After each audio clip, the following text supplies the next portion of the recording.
साबुन से जो मन का मैल छुड़ाएगा।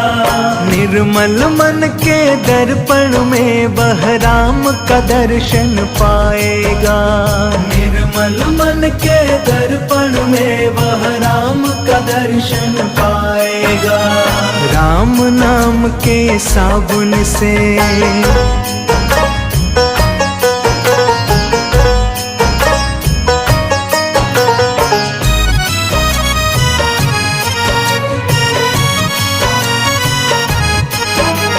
झूठ कपट निंदा को त्यागो, हर प्राणी से प्यार करो। झूठ कपट निंदा को त्यागो, हर प्राणी से प्यार करो।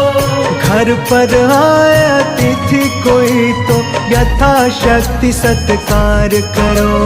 घर पर आए अतिथि कोई तो यथाशक्ति सत्कार करो। पता नहीं किस रूप में आकर,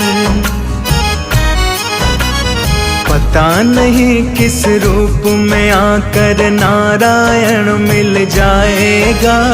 निर्मल मन के दर्पण में वह राम का दर्शन पाएगा। राम नाम के साबुन से